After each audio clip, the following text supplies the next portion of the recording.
Good afternoon to all of you, distinguished guests, ladies and gentlemen, of course, Professor Wang, Jisi. Welcome to this distinguished public lecture organized by RSIS. It is with great pleasure that I welcome all of you here for today's talk by our Ngee Kongsi, Professor of International Relations at RSIS, Professor Wang Jisi, who is also founding president of the Institute of International and Strategic Studies at Peking University in China. So the topic of Professor Wang's speech today will be on the question of, will the worsening of China-US relations continue? So first of all, a bit of context. Prof. Wang's lecture is very pertinent for all of us today, given how the US-China relationship is the most important in the world, with far-reaching implications for global peace and prosperity. Unfortunately, as we all know, both the US and China each have competing visions of what their respective roles in the 21st century ought to be. So this situation has created tensions and could become more destabilizing in the road ahead. So it is in this context of such escalating security tensions between the US and China that both countries need to find a path forward together. That said, how cooperation, competition, maybe even confrontation without conflict might look like, and whether it is even possible, remains an open question. So this is why we have Prof. Wang here today to share his views on such issues and the future trajectory of China-US relations. A bit more brief information on Prof. Wang Jisi. He is a well-known scholar in the field of international relations and has had a long and illustrious career. He has taught at Peking University's Department of International Politics and served as director of the Institute of American Studies at the China Academy of Social Sciences. He has also been dean of the School of International Studies at Peking University and has served as director of the Institute of International Strategic Studies of the Central Party School of the Communist Party of China. He has also been a member of the Foreign Policy Advisory Committee of China's Foreign Ministry from 2008 to 2016, and he is founding president of the Institute of the International and Strategic Studies at Peking University, where he was president from 2013 to last year. So Professor Wang's scholarly interests cover US foreign policy, China's foreign relations, and Asian security. At this juncture, I'd like to mention that Professor Wang's tenure at RSIS as the Ngee Kongsi Professor of International Relations and all of his past speeches, including this distinguished public lecture, has been made possible by a kind donation from the Ngee Kongsi, a steadfast supporter of education at Nanyang Technological University. So I'd like to take this opportunity to acknowledge and to thank Ngee Kongsi for its generosity and support. So at this point, I'll stop speaking and please let us welcome Professor Wang to begin this afternoon's distinguished public lecture. Professor Wang, please. Thank you very much, Dean, for your fine introduction. And I'm honored and privileged to speak to you today.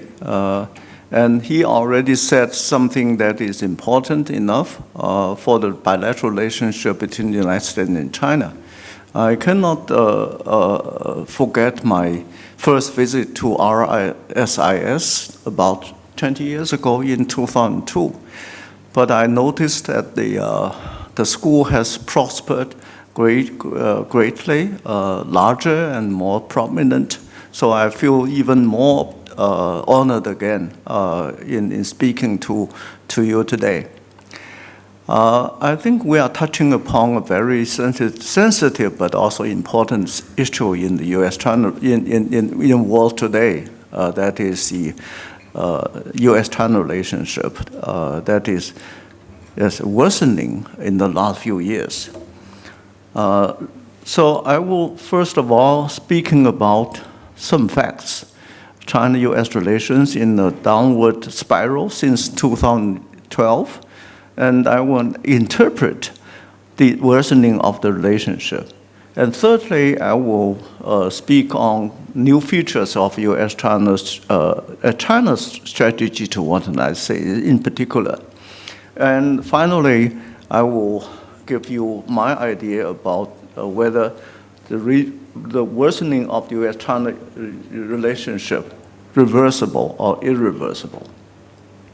First, China-US relations in a downward spiral. China-US relations in the last decade could be analyzed in 4 dimensions.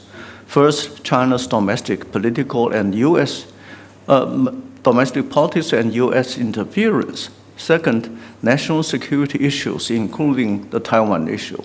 Third, geopolitical competition around the world. And fourth, economic and technological relations.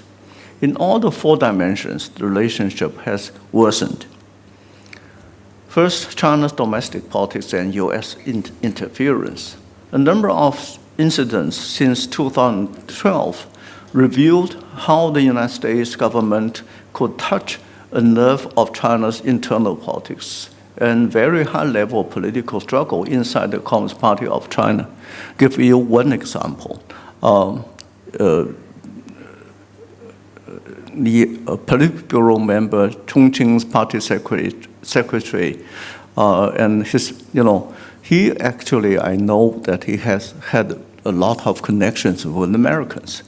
But all of a sudden, to many people, to my surprise, his subordinate, Wang escaped to U.S. Consulate General in Chengdu. And that got Bo Xilai in great trouble. So there is a suspicion still today that Wang Lijun's flight was conspired by Americans and probably other countries as well. So this is a very vivid example. And the most recent example is the treatment of the so-called political dissident by the name of Gui, and he was arrested a few days ago, and I think the Chinese would like him to come back to China to be sentenced, and that is, China's politics is very much related to the United States policy toward China. In 2014, a series of street protests, often called the Occupy Central Movement or Umbrella Revolution, occurred in Hong Kong. In 2018, President Trump enacted a law that requires the State Department to punish Chinese officials who bar American officials, journalists, and other citizens from going freely to Tibetan areas of China. The Chinese criticize their acts. And U.S. human rights groups charged in 2019 that China had engaged in persecuting Uyghurs and other Muslim minorities. The U.S. House of Representatives overwhelmingly approved the Uyghur Human Rights Policy Act of 2009, which required the Trump administration to toughen its response to China's critical crackdown on the unrest in Xinjiang. And these U.S. decisions drew swift condemnation from Beijing. In the same year, the government of Hong Kong approved of the Fugitive Offenders Amendment Bill, which triggered a series of protests in Hong Kong. The Trump administration and U.S. Congress quickly made announcements to depreciate the Hong Kong local government's actions. In response, the Chinese government suspended plans for U.S. military vessels and aircraft to visit Hong Kong.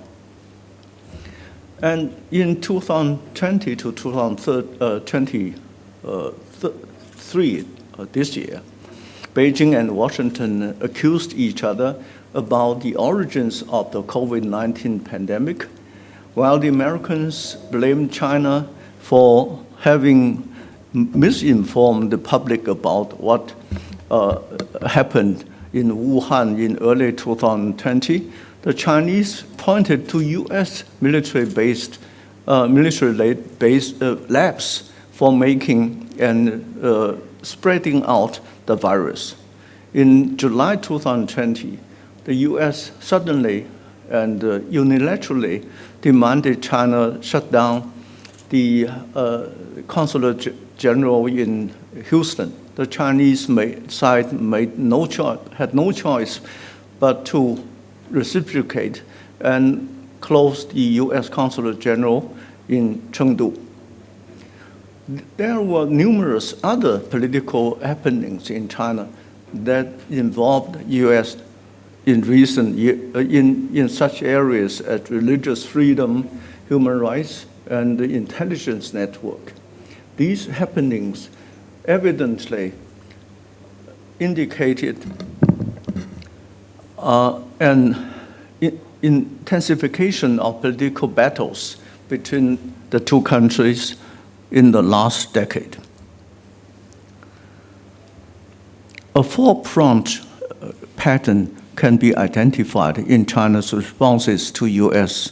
interference of internal affairs. First, all of these cases involved a PRC citizen or citizens who were in one way or another encouraged and supported by the United States. They were branded as American stooges and political tools colliding with anti-Chinese forces in the United States. Second, none of these cases was seen in China as accidental or isolated. Rather, all of them were, in the Chinese eyes, part of an integrated U.S. strategy to westernize China and split China up and to prevent China from rising into a big power. Third, the PRC government and official media would not openly recognize the distinctions between the U.S. executive branch, the Congress, media, and NGOs. American institutions and individuals were viewed as reinforcing each other, well-planned, well-organized, and ill-intentioned actions against China. Fourth, the reactions to U.S. interference were not confined to rhetorical patterns only, protests only, but included measures to take tighter control over relevant people in China and information interflow at home and abroad. The vigilance against U.S. charges of the challenges to the PRC's legitimacy, popularity, and authority inside China has contributed to a comprehensive long-term strategy to safeguard the CPC leadership. This strategy has manifested itself in passing and enforcing a number of laws, and the counter, for instance, counter espionage law, the state security law, law on the administration of activities of overseas non-government organizations within the territory of China, and the nationalist intelligence law and cyber security law. These laws have allegedly restricted and affected Americans and others, foreigners' activities in China, including Hong Kong. China has also greatly strengthened in its political education and propaganda. work increased Chinese political influence of activities in the country, in the United States, have caused American concerns about the law, their own domestic political security. Examples are many. For instance, some Americans are saying that many Chinese students, journalists are also doing something harmful to Americans' domestic politics. They charge that China is also interfering in Americans' domestic politics. And the second dimension is national security. This dimension includes Taiwan and territorial disputes in the South China Sea and East China Sea. During the Ma Ying-jeou administration's in Taiwan between 2008 and 2016, the U.S. role in cross-strait relations was not provoking. And Ma Ying-jeou has just visited China. He was welcomed.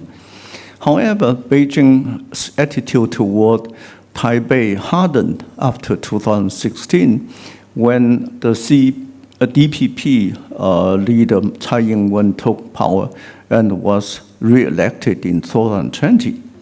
And Tsai Ing-wen has been doing transit in the United States that also triggered a great deal of concern in China and a strong process. U.S. President-elect Trump received a phone call from Tsai Ing-wen in December 2016 to congratulate his being elected, and that also triggered strong American-Chinese protests. Although Trump did not seem to be particularly friendly to Taiwan, and his China policy from team took a number of actions, restating the 6 assurances given to Taiwan by Ronald Reagan administration, and Taiwan Travel Act was signed into law by President Trump. And there are other laws passed since Trump, and we are very concerned that President Biden and his administration followed the same strategy toward Taiwan. Recent developments in Taiwan-U.S. relations are worrisome to the Chinese. U.S. House Representative Nancy Pelosi visited Taiwan in early August last year.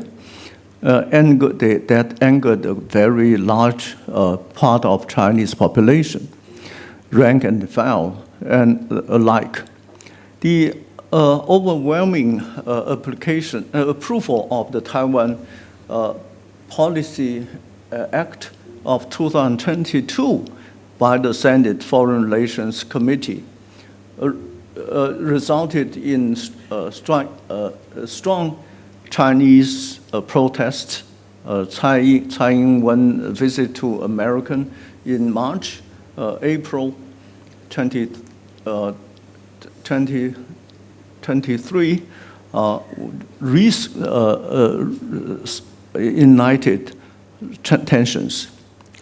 And two considerations, both related to the United States, have driven China to be increasingly assertive and impatient toward Taiwan. First, with the growth of China's economic leverage and military superiority over Taiwan, the mainland has gradually become more confident, hoping that Taipei would yield surrender to the PRC.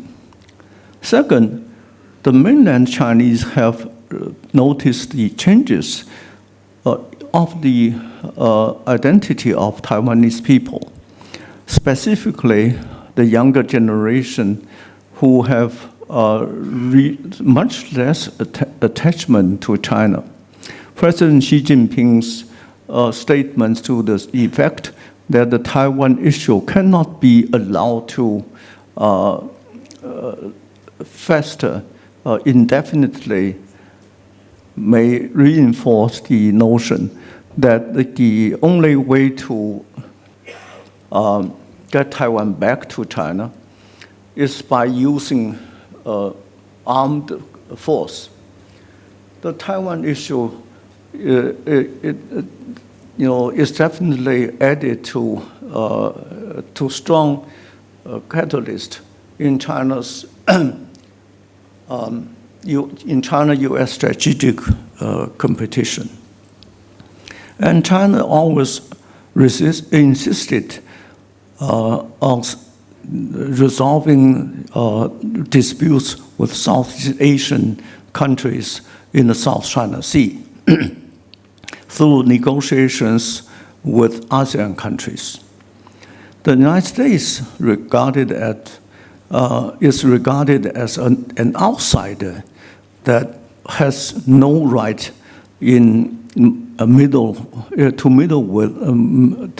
with the negotiations.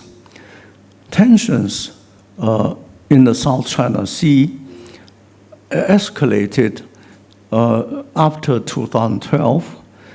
It was widely believed in the PRC that it was the United States administration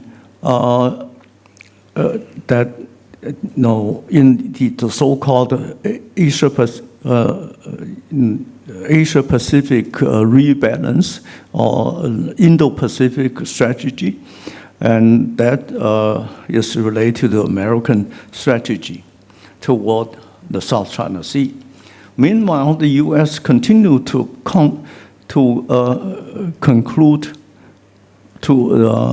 conduct freedom of navigation, FON, operations in the South China Sea. In 2013, China launched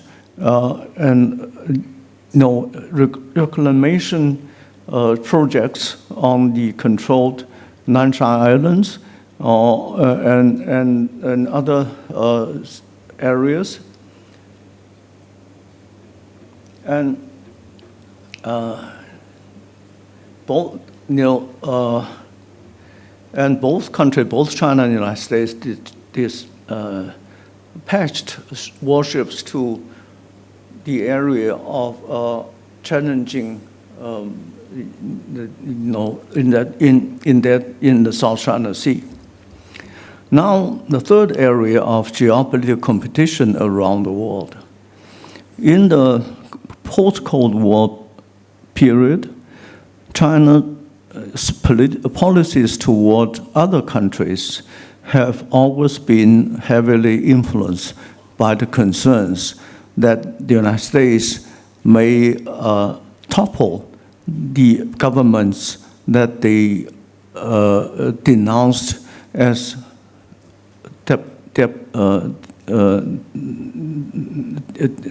deposit rulers or dictatorships. These countries, such as North Korea, Cuba, Venezuela, Zimbabwe, and Iran, assertively essentially anti-American in their foreign policy orientation. Beijing's apprehension of Washington's regime change strategy was vividly manifested in the Chinese attitude toward North Korea. Despite Beijing's opposition to North Korea's nuclear weapon program, the CPC still regards the Democratic Republic of Korea as comrades and a socialist country, and called the North Korean leaders as comrades.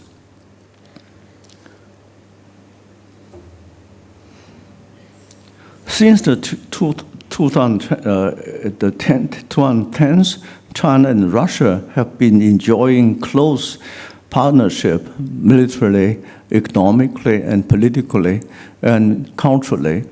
China, Russia, and Iran held a series of unprecedented joint naval drifts between them, which took place in the Indian Ocean and the Sea of Oman in 2019. After the breakout of the Russian-Ukraine war in February 2022, Beijing refused to join the UN and the Western world in condemning Russia. Rather, it basically takes sides with Russia and considers the expansion of NATO as the root cause of the conflict in Ukraine. Both Beijing and the United States are soliciting international support from traditional alliances and like-minded players in the sustained geopolitical competition around the world. The AUKUS, Australia, the UK, and the United States pact and Quad, the US, Australia, Japan, and India mechanisms have paved the way to deepen defense cooperation in line with Washington's Indo-Pacific strategy. China claims that its partnership with Russia is not an alliance, but stronger than an alliance, while they are enhancing military cooperation. China's new footprints in South Asia, Central Asia, the Middle East, Africa, and Latin America, together with Belt and Road initiatives across the board, have generated a great deal of jealousy and reactions from the Americans. Now, economic and technological engagement. Trade and economic cooperation had been frequently referred to by the Chinese leaders as the stabilizer and the ballast in China-US relations until their trade war broke out in 2018. In fact, the bilateral trade and economic interaction cannot be separated from politics and have also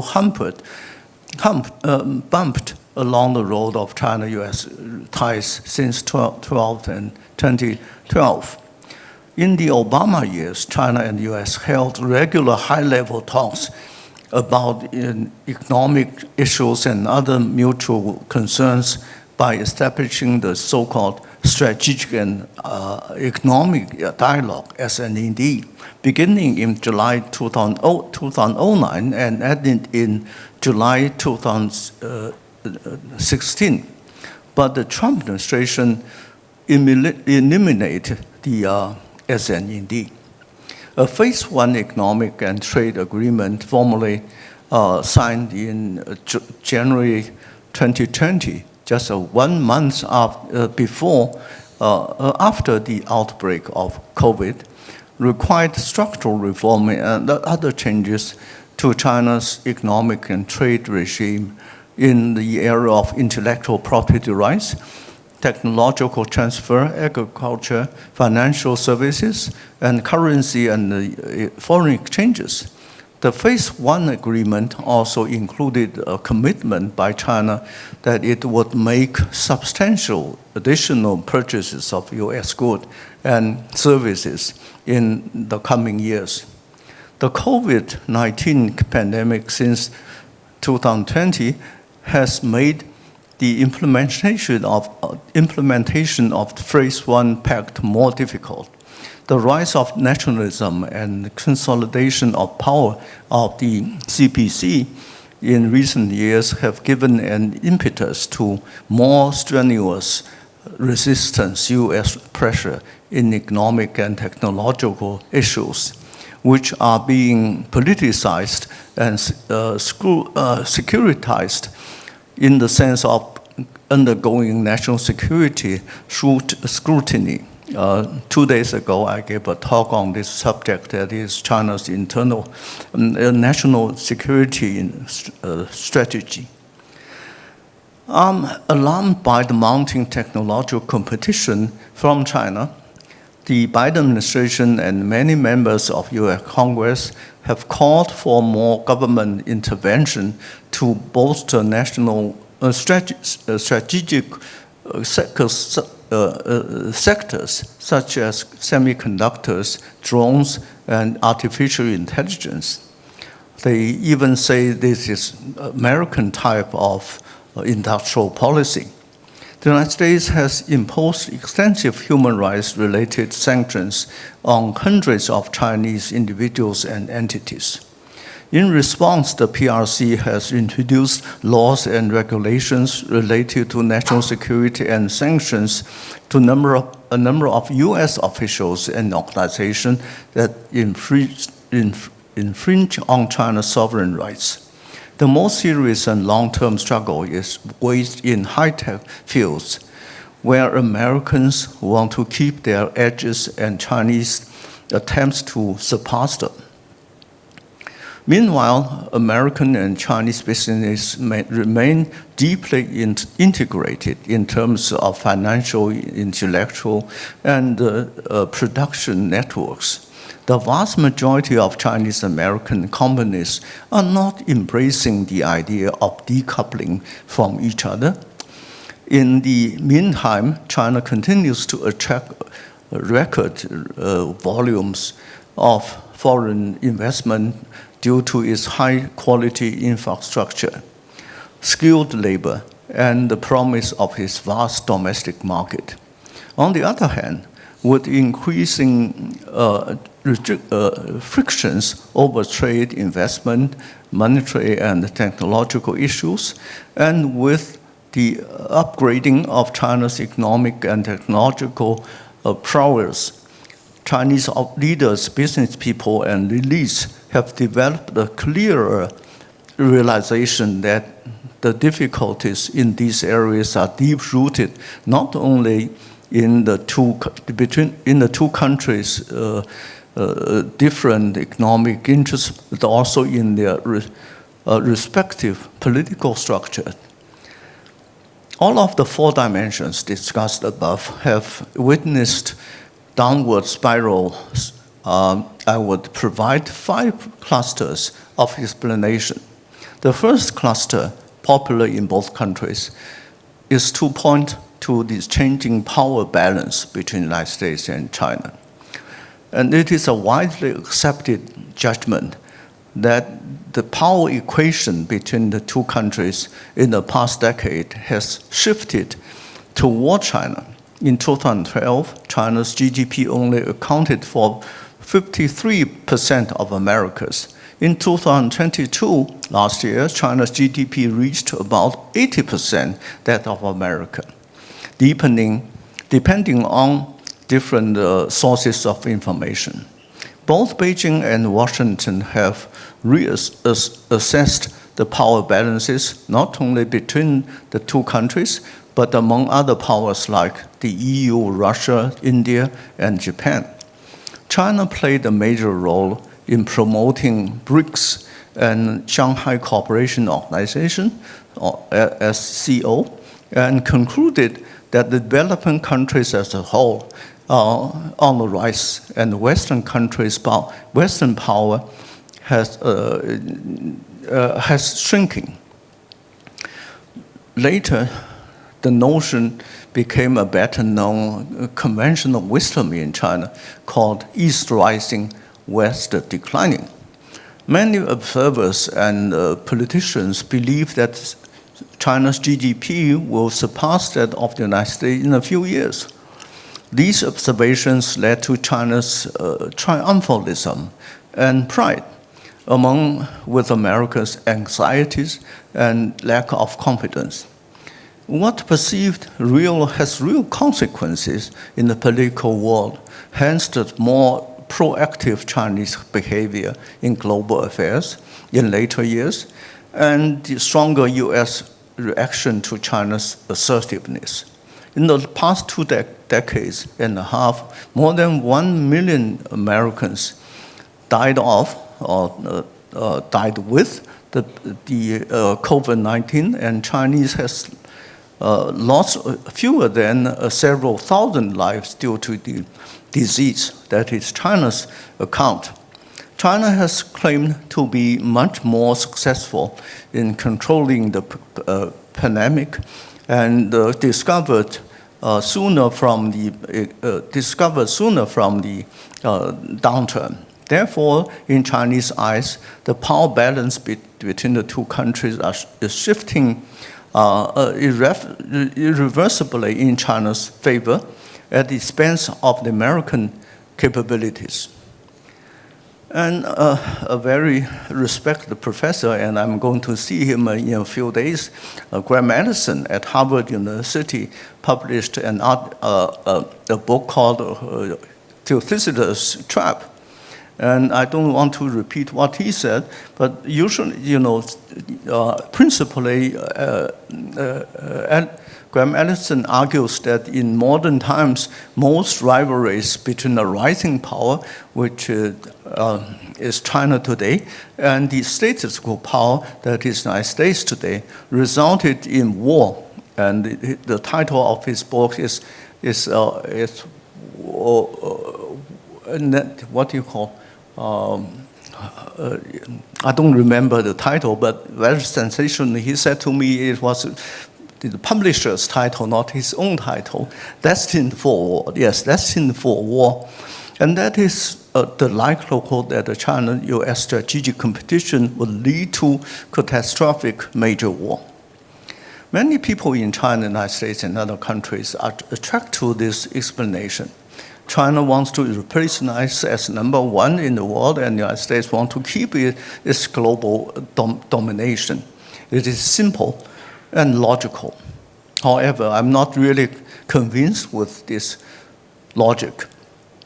The second explanation is the disparities of political system, ideology, and values. It is also a very popular notion among analysts and common people at large. The Cold War between the United States and Soviet Union was featured by ideological rivalry, and today's China-US relationship also full of debates about their political and ideological differences.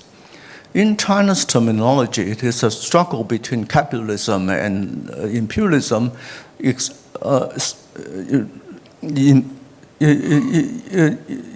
exemplified by the United States, and socialism represented by China, that can only precipitate the increased tensions in China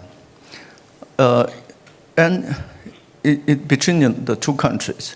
In U.S. Congress and among a great number of politicians, it is a widespread idea that struggle with China is one of democracies against autocracies. They see China and Russia on the same boat of dictatorship.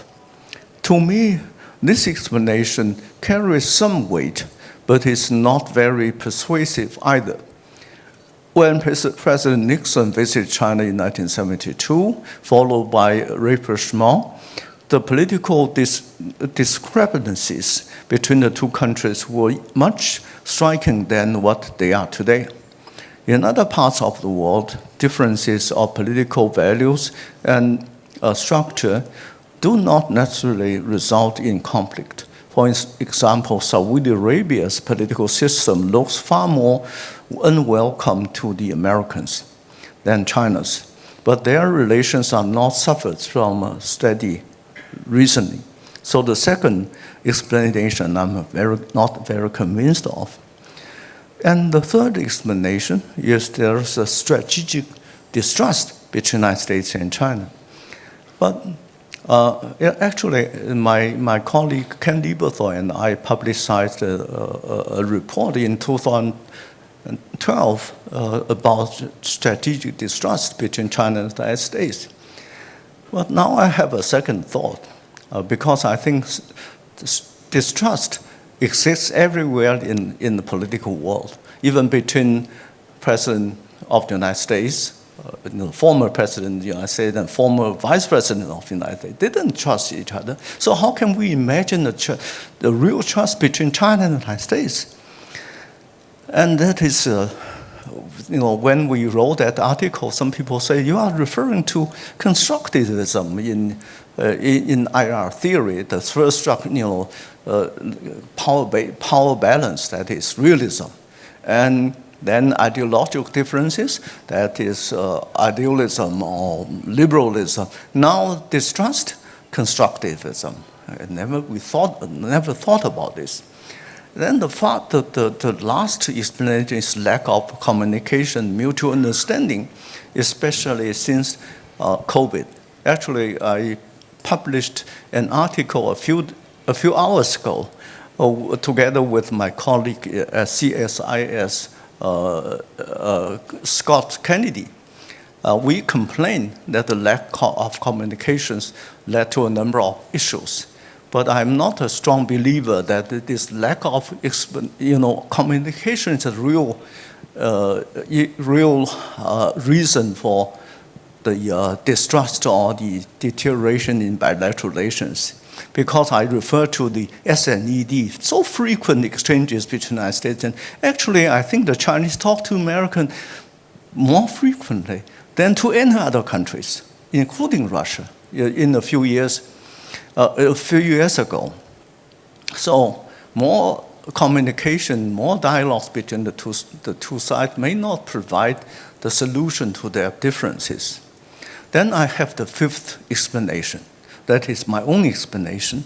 I would then call your attention to the domestic political changes in the countries for the fifth cluster of the nation. I find that the internal political changes in the two countries have interacted with each other. Since 2012, a lot of events taking place in China have been related to the US behavior. For instance, the Xinjiang disturbance was seen as being staged by Uyghur separatists based in the United States. Other incidents, including Occupy Central movement in Hong Kong, alleged U.S. integration of the instigation of the riots in Hong Kong later, and U.S. congressional acts related to Tibet in recent years. The pro-independence DPP came to power in Taiwan in 2016, and cross-strait relations deteriorated. China and the US have been engaged in a fierce propaganda war related to the origin of the COVID and human rights records in the two countries. This rhetorical debate and mutual accusations have been more to do with China and American domestic politics than to power equation and ideology, all ideology. In Chinese eyes, the adjustments of China's domestic politics are in part a response to US pressures and interventions in China's domestic affairs. Beijing has tightened its control on information interflow, the internet, and social media, strengthened the Communist Party's political education and ideological campaigns against Western political ideas. Private-owned enterprises are losing grounds and under stricter supervision. Although I think in recent days there are some noticeable changes. These actions smashed American hopes and market forces and younger generations may change China gradually and modify its external behavior. More recently, the Communist Party asserts that China's democracy is a true democracy. They have their democratic summit, when we have our democratic conference inviting political parties around the world. I don't know whether Singapore was invited, your People's Action Party. I don't know, but it might be invited. So we call the Chinese democracy the whole process, people's democracy, while the American democracy is receiving hypocritical and superficial. The Chinese point to racial tensions, political polarization, and the enlarging gap between the rich and the poor, and the fiasco in Afghanistan as evidence that the US is suffering from social decay and at home, and discredit in foreign affairs. The new political landscape in the United States affect its perception and attitude toward China. That is, when you speak of China's domestic, you have to remember that there is a great deal of changes in American domestic politics. The emergence of populism, protectionism, and nationalism finds China as an easy target, and in some cases, a scapegoat for American failures. Donald Trump represented the grievances against China. Identity politics in America does not bode well even under the Biden administration. Political polarization and other things, all of these issues above are related and traced to China. It has been a political correctness to speak of China in negative terms. I discovered that in my 2 trips last year, people are talking about political correctness. You cannot say very good things about China, otherwise you will be accused. There is the fear, and some people even refer to McCarthy years in the early 1960s. So, and the denunciation of China is now a bipartisan consensus. I have to cut short of some comments. Anyway, the 5 clusters of explanation presented are not mutually exclusive. These factors, power imbalance, political ideological disparities, and domestic changes in both countries are reinforcing each other and make the corrosion of the relationship almost inevitable. And China's distrust and hostility toward the United States have been further deepened. It would be politically incorrect and unacceptable to express self-reflection on China's side.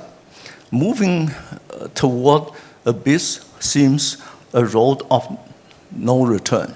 A possible meeting between the 2 sets of states in November, the actual meeting between the United States and China in last November didn't give more hope given the current atmospherics. The best scenario is no catastrophe, not improvement. There are no hopes now that the 2 leaders might call each other or meet each other in November in San Francisco, and there are calls from both sides, especially from the American more moderate people like Morris Greenberg. They are calling for some more dialogue with the Chinese.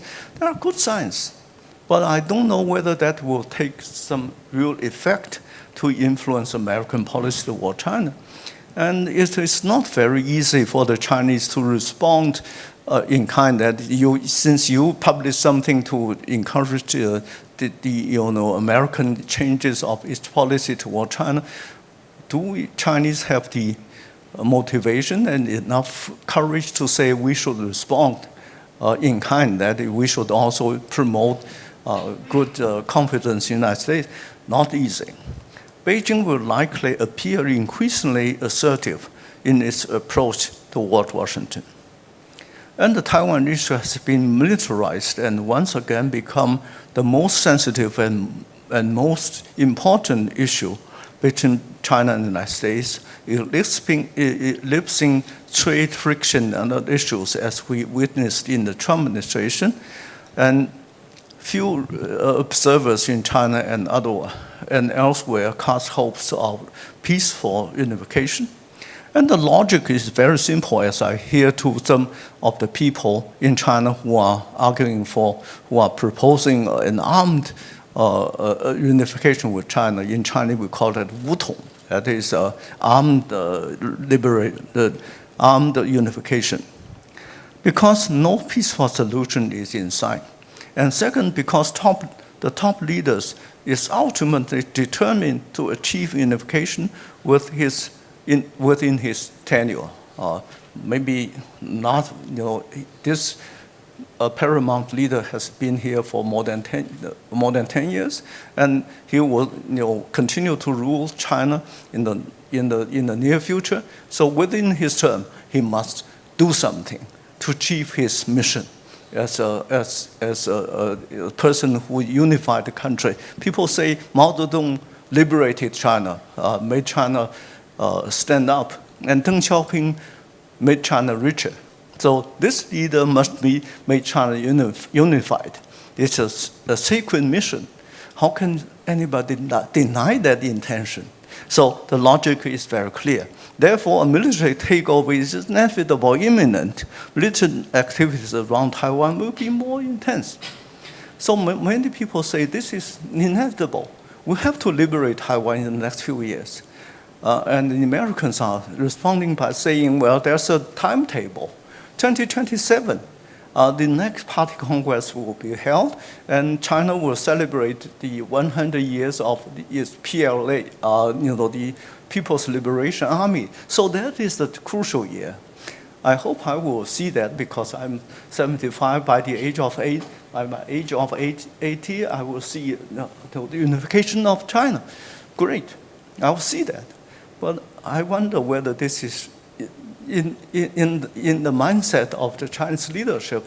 So people ask me, what's your point of view on the Taiwan issue? I say, you read the 20-Party Congress report.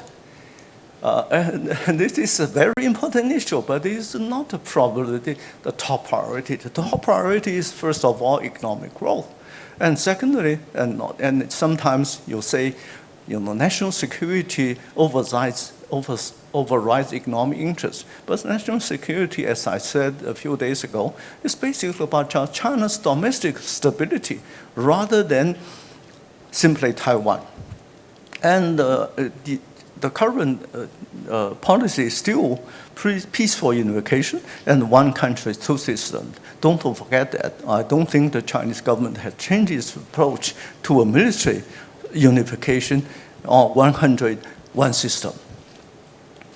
But I'm more concerned about technological and competition between the two countries.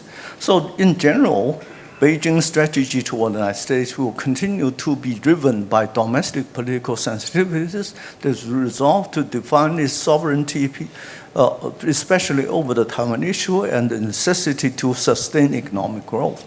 Given the nature of U.S. policy toward China, the bilateral relationship is likely to deteriorate. The deterioration of China-U.S. relations is consistent with and reinforced by global political trends that made the world more chaotic, turbulent, and unpredictable. So I refer to great changes in world politics in general, not simply U.S.-China relations. You look at Ukraine, you look at Africa, you look at South America and many other regions. These things are still happening. And you can call it whatever, but the populist nationalism is on the rise. Democratic deficit is evident in Europe and the United States. Strongman politics is in many countries, in the Middle East, for instance, Egypt and Turkey. And then the demographic imbalance. In China, the population is shrinking. In the United States, the situation is more balanced. In Europe, in Russia, the demographic changes are very important and influence their policies. So we also have to look at the world at large. And my friend Richard Haas has a book entitled Foreign Policy Begins at Home. And another friend of mine, Fareed Zakaria, said Washington has embraced a wide-ranging consensus on China that has turned into a classic example of groupthink. Groupthink refers to to demonizing China or describing China as a threat. So domestic costs of the two countries which are interacting more intensively are, to me, the most decisive catalyst to shape the current bilateral relationship and precipitate its worsening. Chinese Americans media are vilifying each other. As long as the trajectories of their domestic politics move in the current direction, the downward spiral may not be reversible. So my conclusion is we have the best scenario, that is, we'll continue to talk to each other without fighting a war. The worst scenario is war and more decoupling between the two sides. The likelihood is that the current situation will continue for some time, but there will be more fight, not fight in the form of a war, but more competition, more accusations of each other. That is the likelihood I see. So thank you very much for listening to me, and I will be happy to have an interaction with you in the Q&A. Prof. Wang has given us truly a master class on the issues regarding the worsening of US-China geopolitical tensions, and he has identified 4 stresses in the relationship currently. China's, the sense that on both the US and the Chinese side, the sense that domestic politics are being interfered with by both sides mutually. The issue of national security, particularly over tensions over Taiwan, South China Sea, the geopolitical competition, where the US is seen by the Chinese to be overly interventionist in various parts of the world, US being irritated with Chinese support for the Russian action in Ukraine. Importantly, the technological and economic engagement and competition between the two countries. And he identified 5 very useful thoughtful clusters of explanations. Is it because of the evolving power balance towards China? He mentioned the East is rising, the West is declining, the Thucydides trap of Graham Allison, right? Ideological struggle, I mean, capitalism versus socialism from the Chinese perspective, as opposed to autocracies versus democracies from the US perspective. The role of strategic distrust. Both sides just do not trust one another. Lack of communications, right, especially since the COVID pandemic, and his own analysis that in his view, the most plausible explanation for the current state of relations is the fact that internal political changes in both countries are interacting with one another at a higher rate of intensity and creating making the situation worse. So the first logical question to ask now, Prof. Wang, to start the ball rolling is, based on your analysis, do you have any suggestions as to what can be done going forward to make the situation better? First question. First question is what? Yes. Based on your analysis, do you have any suggestions for how both sides can try to make the situation slightly better, to improve?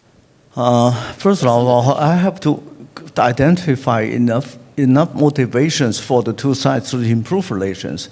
The Americans say China is our long-term competitor, so improve relations. And in China, I always ask a question: if the United States is not our arch enemy, this is a threat, and you try to improve relations with your enemy, they have to sacrifice too much. So that is the basic question between the two countries.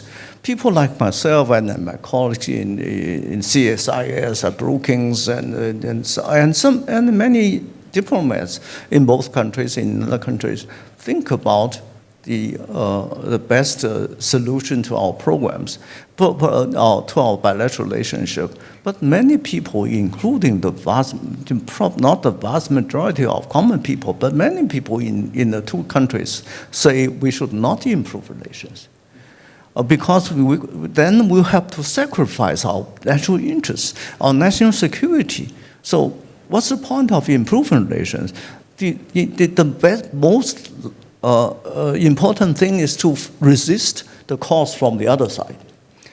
Don't make any compromise. So I see this as biggest impediment in improving the relationship. So that's why I'm not very optimistic. So we have to change. If you ask my question, you ask my opinion, we have to change the domestic atmosphere. And that is not what we international specialists can do, right? I cannot change. Let's say we'll have to make our changes. That is, Americans are disappointed because they see a different China. Their policymakers nowadays in Washington, D.C., they say, we made a mistake years ago, judging China as if China would rise up and become somewhat more diversified, more, if not democratic, but there will be more hopes. And as I said briefly, the younger generation rising up, many students are studying in the United States and in the West, they come back to China, they will change China. And some people say, state-owned enterprises must be share their power with the private enterprises. Market forces are also very prevalent. That is the hope of China. Now they have their hopes have been shattered. No hope. China will not change. China will only change to America's dislike. And then we look at the United States. The United States is more hostile to China. They have to change. So I say they have to change, and they say you have to change.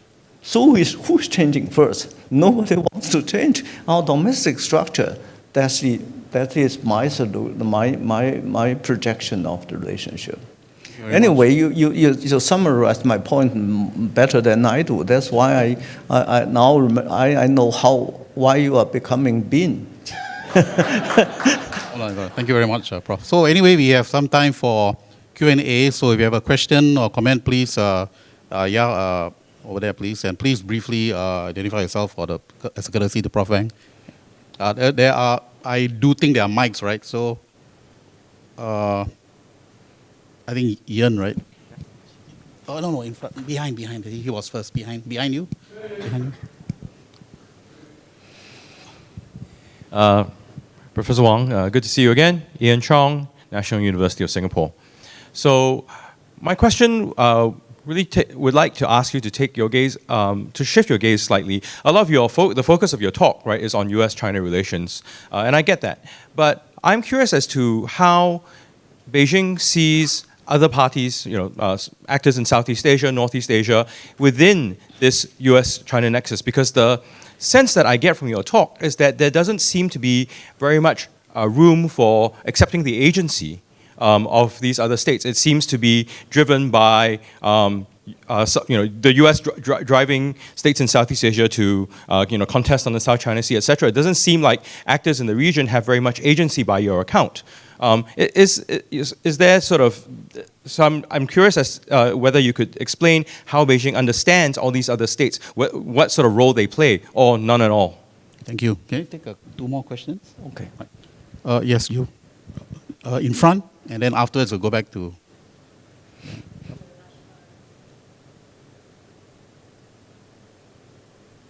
Thank you very much. Thank you, Professor Wang, and thank you for RSIS for organizing this event. I'm a great fan of Professor. I'm very privileged to be able to ask questions. I got thousands, but I just asked... Just one. Okay. You did mention about the 4 reasons of U.S., why the 4 probable reasons of why U.S.-China relations deteriorate. I have one question to ask is, do you think China is trying to change the rule-based international order, as a lot of United States scholars are accusing or suspecting China to be doing? You gave 4 scenarios. So scenario 1 is power rivalry. Scenario 2 is ideological dispute. How about these 2 add together? So in the past, when Nixon visited China, the ideological difference was bigger. But at that time, China has no way to change the rules, the international rules. But today is different. So does China has this intention to rewrite the rules? And is that the reason why the relations deteriorate? Okay, thank so you. only one question, Zai. Yes, that's right. Thank you. Thank you. And for this round, gentleman behind. Ian. Behind, yes. Thank you. Professor Wang, thank you for your very interesting talk. My name's Kevin. I'm an associate research fellow with RSIS. If I may, I'd like to pose a quick hypothetical. There's an election coming up in Taiwan in next year, January 2024. I'm wondering, suppose the Kuomintang wins and we see an administration that wants to improve its relations with the mainland. What kind of impact would this have on US-China relations at large? Thank you. Okay. 3 questions for this round. Okay. Thank you for all these very good questions. First of all, other countries. I think China and the United States are competing with each other internationally. And the Americans say they have allies and partners, Europe, in NATO, and Japan, Australia. And some people in China think that we are isolated. But my argument is that, yes, we are somewhat isolated by Western countries in the Western world. But still we have some breathing space. For instance, the French president is coming back to China, and then other, the European countries are following. And so we have breathing case in Europe.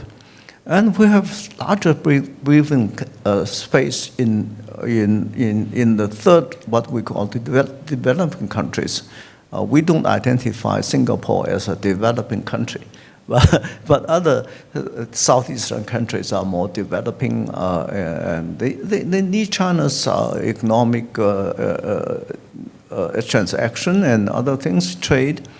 So they say they are not siding with the United States or with China, but then we have competition that we say to the Americans, you should be for us, and the Americans say you should be for us, and then the Singaporeans say we are not taking side. That is good, and we should, I think we should appear to be more interested in developing relations with other countries, and I'm concerned about being more not bilateral but bifurcated, technological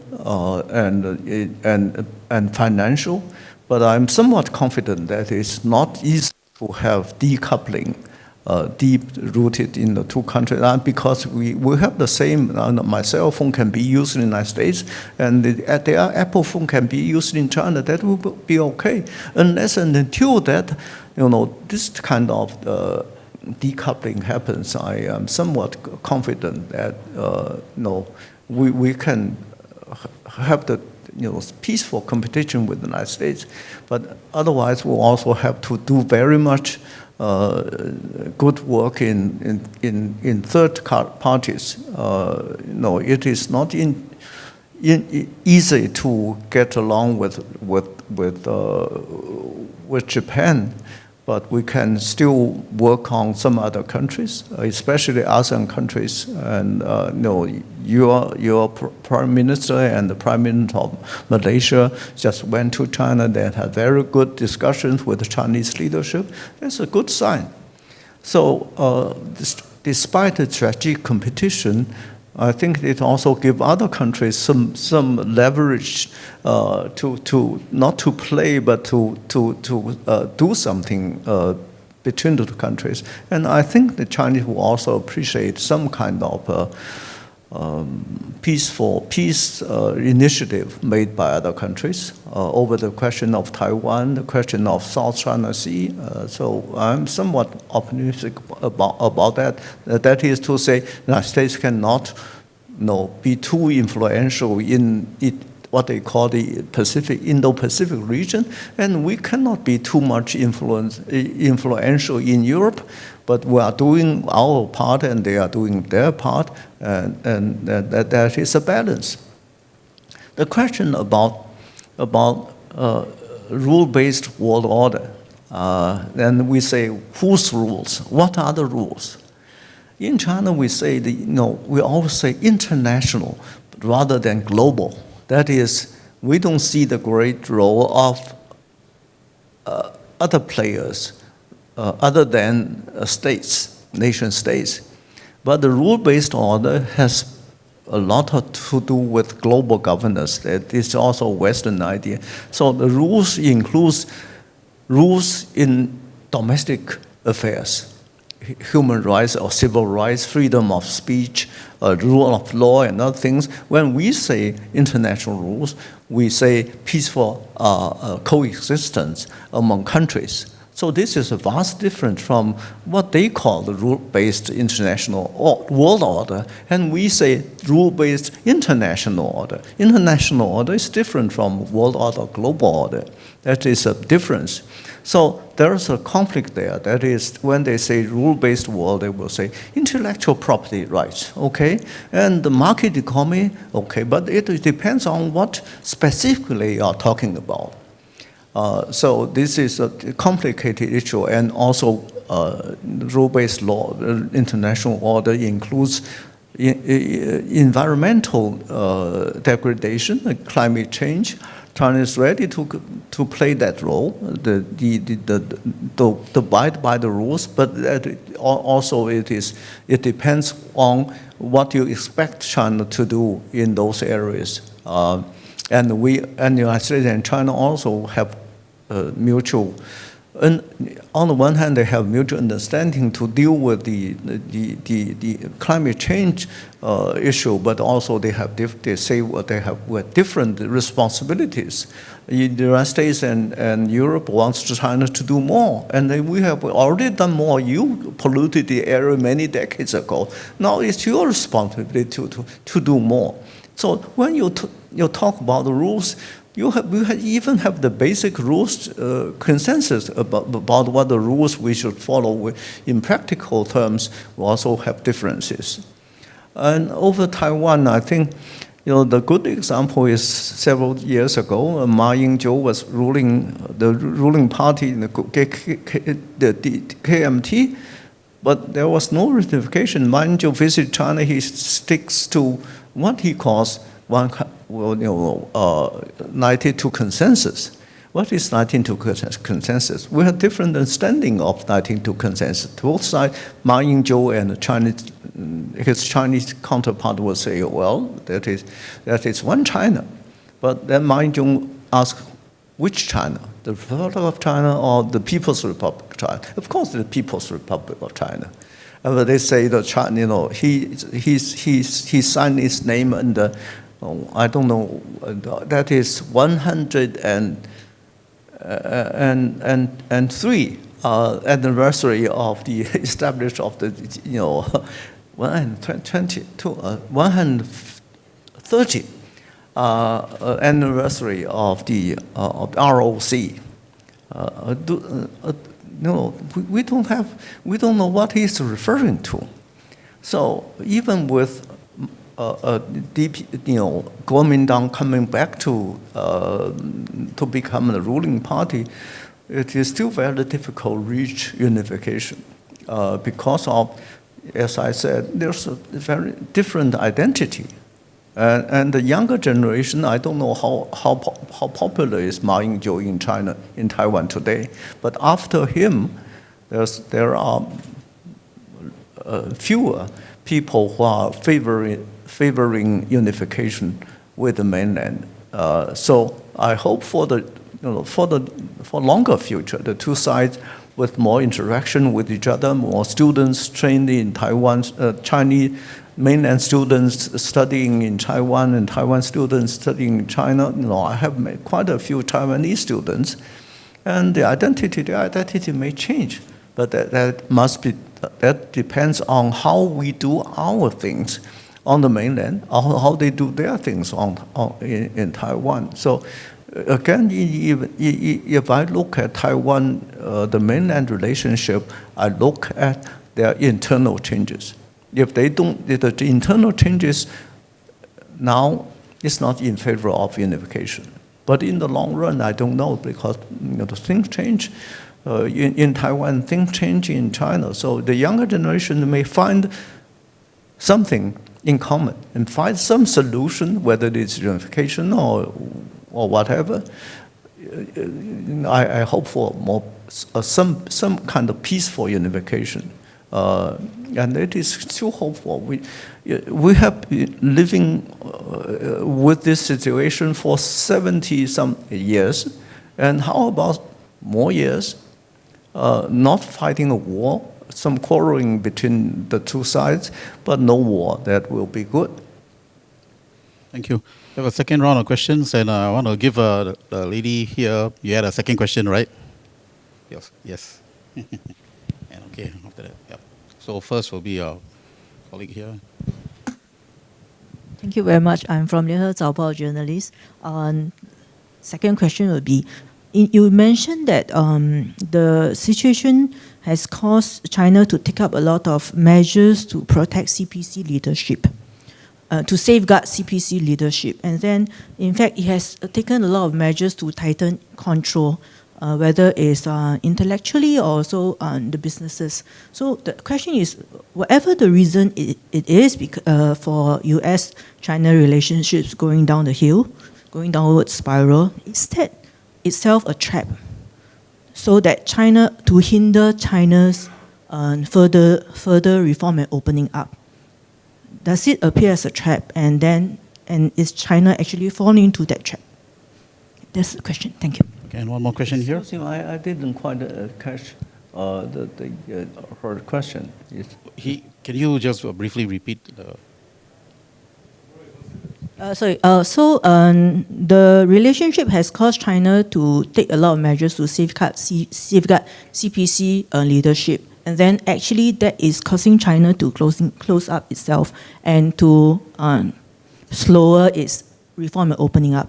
So do you think actually that is the case, and China has actually fallen into the trap to stop its further reform and opening up because of US-China relations? Yeah. Trap, 陷阱. You mean what trap? Middle income trap or subsistence trap, and what? Because okay, that means Mandarin 就是他是不是掉进一个陷阱，使到他不再继续改革开放 Wang, you're on your own here. Then that will actually hinder China's progress. Yeah. So in other words, actually his relations with the other parts of the world. are you saying, right, are you asking Prof. Wang that because of the perceived threat from the US, the Chinese leadership is looking inwards and trying to consolidate power, and in doing so, it's paradoxically weakening itself? Right. I mean, do you understand what she did? Another question? One or two other questions? No, I can explain now, but you know. Okay, sure. I think, of course, the strengthening of the Communist Party, as you know, this is important, but also there's, if not a trap, there's some contradiction between the consolidation of the political leadership and something else, like economic development and so on and so forth. That is, now there is some distinction between those who are favoring economic growth first and those who are favoring political security or national security first. There must be some balance. For instance, we are talking about US-China relations. On the one hand, we say we resist American political penetration into China. On the other hand, we welcome US politicians and journalists to come to China. But when they come to China, they are doing things we don't like. That is a contradiction you cannot avoid. So, and then different government agencies have different priorities. You cannot expect the finance ministry to say we should liberate Taiwan by force. And you cannot expect the PRA to say the top priority is economic growth. Theoretically, they will accept that. But so this is politics. They fight for influence. This is not typical in China. It is typical everywhere in the world. So we cannot, escape this kind of trap. There's a question here. Right. There's a mic required up front, first row here.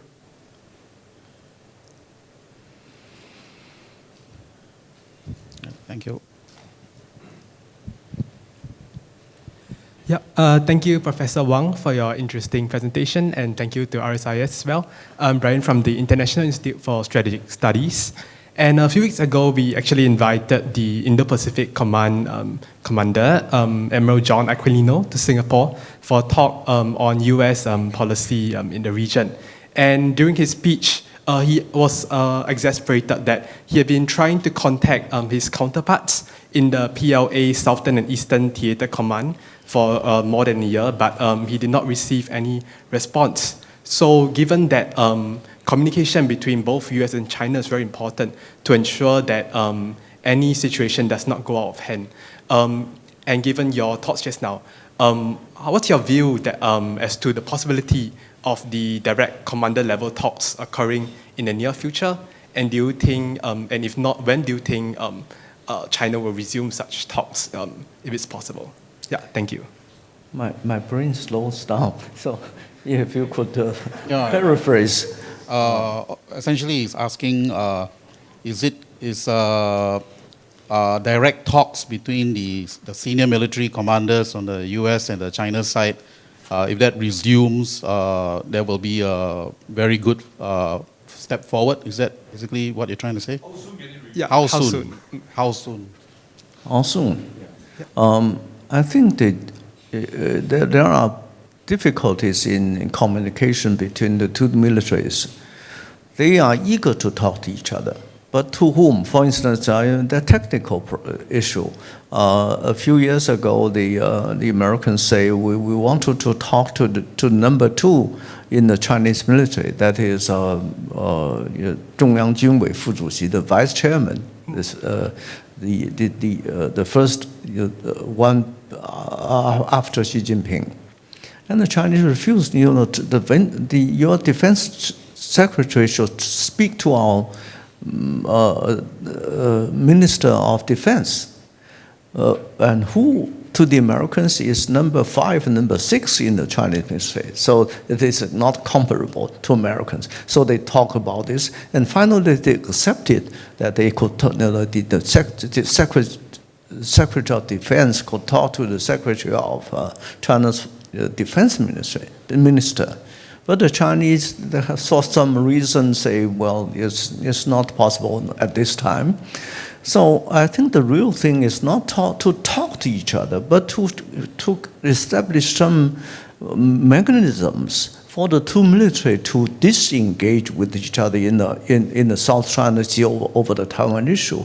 So the talk is not simply between the two leaders of their militaries, but also there's be conducted by working level officers, but it is very difficult. And on the Chinese side, do we have enough people who take control of foreign affairs and their military experiences?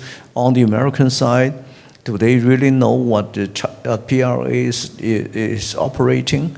So it is easy to think about communication, but it is difficult to reach the common standing of what the talks are all about and how to establish what you call crisis management skills. And also the skills are important. The Chinese are improving their skills. For instance, they can make announcement when they see American troops, American vessels coming. You go away, this is Chinese territory, in very good English, saying to them, so we're improving our skills. And the Americans will never say in Chinese what they are expecting us to do. So the two parts will have to communicate. In the past, it was very good, and I also noticed that some Chinese military officers attended seminars at Harvard University. I know quite a few of them. So I hope that in the future we will see more some things like that. I also talked to personally, the Chinese military academy, 军事科学院 invited me to talk to a number of American National Defense University officials. I was very glad. But these things do not happen today. I'm very sad. Thank you. Time, unfortunately, just one final question from a lady in front. Over there. Thanks. Thank you. I'm Bhagya from the Straits Times. Just two quick questions. Firstly, Professor Wang, what is the most mistaken and dangerous assumption that the two sides have about each other? And secondly, because you said domestic politics are a problem in both the nations, do you think things could change if there was a leadership change? I mean, US elections next year. So do you see any change coming about from that? Thank you. Okay, so the first question is, sorry, the second question is about leadership. Will a change in leadership improve the situation, change of leadership in both countries, right? Sorry, I missed your first question. First question, what's the most dangerous assumption, right? that they have about each other? Okay, so what's the first question is, what is the most dangerous assumption that China and US leaders have about each other? And secondly, would a leadership change in both China and US improve the situation? For the second question, China's leadership will not change in any foreseeable future, right? And Americans will have to change. They have the election in 2024, they have a new administration, and we don't know whether it is a Republican or the Democrat. So there are more uncertainties in the American government, and they have also congressional changes. Now they are divided. You know, the Republicans are winning the House and not the Senate. So there are many changes, but I don't think they will fundamentally change the relationship, even with the changes in the American presidential election and other things. So that's why I think the current tensions will continue for a long time to come. This is the second question. The first question. The second question is about. The first question is, what's the most dangerous assumption? Yes, the most dangerous scenario is accidental war, because we just saw the possibility of some kind of accident. We had several accidents in the past, including the 1999 embassy bombing, the China's embassy in Yugoslavia was bombed, that triggered a major crisis. But in a few months, it was solved. And then because the two countries thought it is more important to talk about other things, although there was still some suspicion that the United States intentionally bombed the Chinese embassy. Even that did not stop the two countries to work together on other economic issues. And then the second incident or accident was the EP3 incident in 2001 that triggered another conflict, and but soon after that was April 2001, and then 9/11 came, and then we had a common threat, Al Qaeda and terrorism. But today, if that kind of thing happens, the Chinese and American ship hit each other, or the American aircraft was down in China over Chinese territory, that could be a much larger scale military conflict, because we don't have the common ground that paved the way for a better relationship in the past. So I'm very much worried about an accident or an incident. I don't think the two countries have intentions to confront each other, but any accident could trigger a major crisis between the countries. In a way, I thought probably it is inevitable, but I don't know when and how that will happen. It might happen tomorrow. It might happen 5 years from now, but we have to be prepared for this kind of accident.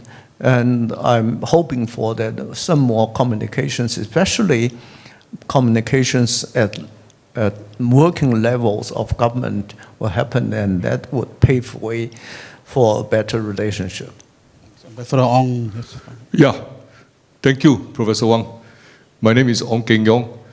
I thought I would just follow up on Ms. Baga's first question, which is, what would be the wrong assumption from one side or the other?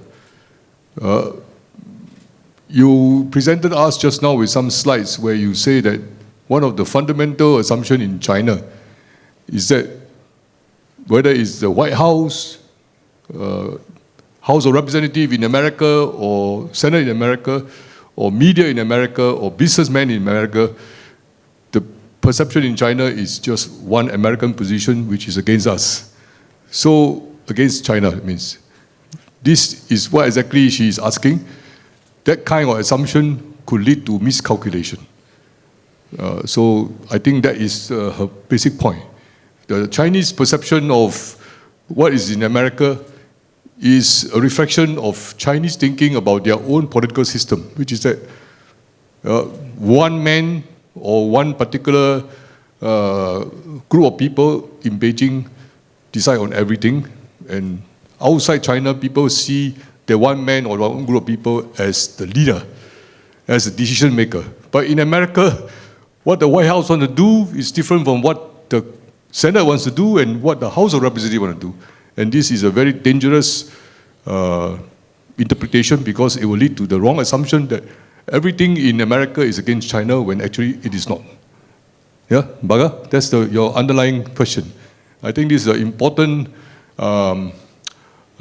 inquiry, which maybe Professor Wang can elaborate a bit, because the wrong assumption in China is that decision making in United States of America, in Washington DC, is like what Beijing decides and what Beijing does in making decisions.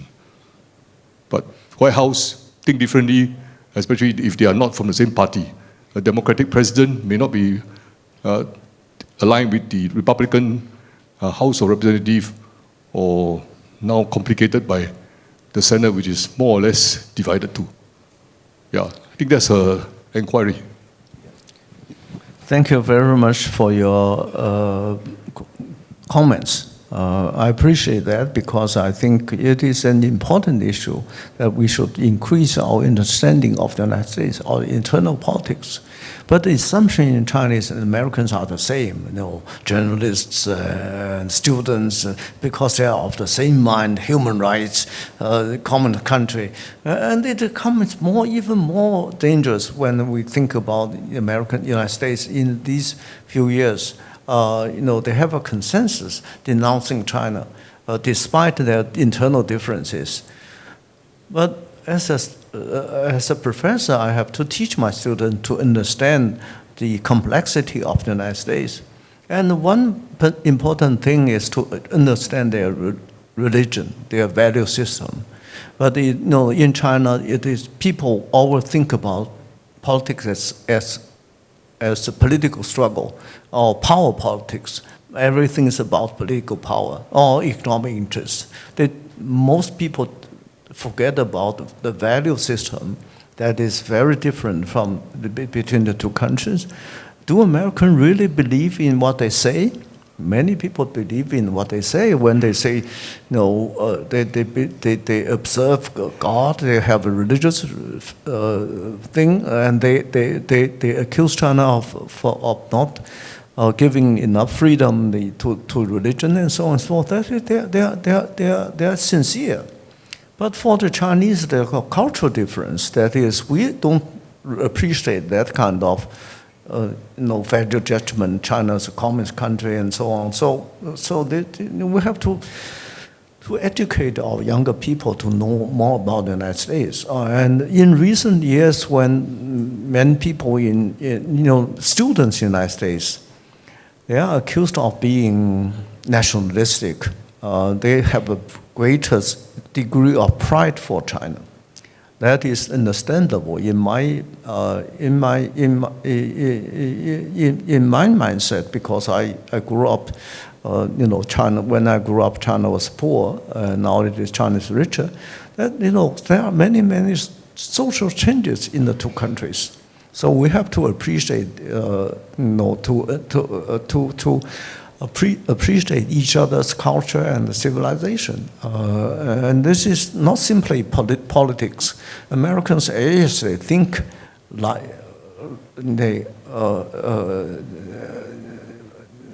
have the consensus in the United States about their value system. What is our value system in China? We have to think about this. On top, in addition to the pride, the nationalistic feelings about China, what is our value system? So actually, as a scholar, I think we should learn from each other. The United States and China should learn from each other and know more about each other's values. Why China is proud of yourself, why the Chinese civilization is proud of that, and we should also understand why many Americans respect their constitution and their rule of law. What is rule of law in the United States? No, I have to tell my students what the rule of law in the United States. But in China, we still, when we say rule of law, that the rule by law, actually. More like we have laws, we have abide by the laws in America. They have a divided government. Well, divided government, we have only one. So one government. And my personal experience tells me that it's not difficult. It's not easy for us to appreciate the United States. For instance, when I go to the United States, I generally speak to the executives, right? It's difficult to reach to the Congress. I tried, but they don't like to talk to a communist, someone from a communist country. So I have to explain to them, yes, I'm a Communist Party member, but I'm not doing bad things.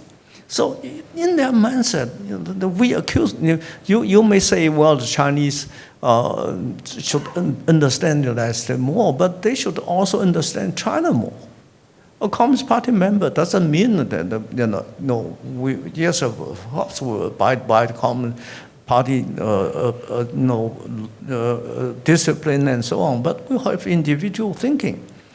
So I'm sometimes very frustrated when I talk to Americans, and sometimes I'm frustrated in talking to my Chinese counterparts. My Chinese friends telling them that the United States is not what you think it is. So this is a long way to go. For people like you should go to China and tell us what to think about it. I say, you should go to China and tell us. Sure. Thanks, Prof. Wang. And we have come to the end of our lecture this afternoon by Professor Wang Jisi. And I'm sure you'll agree with me that we have learned a lot from Prof. Wang's very humane and very dispassionate and yet really comprehensive analysis of the factors that help to explain worsening U.S.-China relations. And also it's given us a lot of food for thought as to what we could potentially do as analysts and as other members of the policy community and other sectors to try and contribute to making the situation better. So with that, please join me in thanking Prof. Wang